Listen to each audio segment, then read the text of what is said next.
Hai chú bồ câu bay lượn giữa trời xanh mây và gió gặp nhau trong một buổi chiều bình yên, tình yêu lớn dần qua từng cọng rơm, từng lần cùng nhau vượt nắng mưa.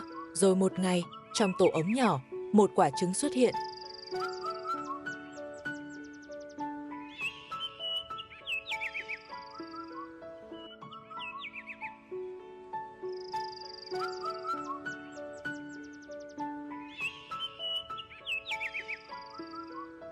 Một chú chim con bé xíu chào đời trong tổ ấm, không cần lời hứa hẹn, tình yêu của họ đã nở hoa thành một gia đình.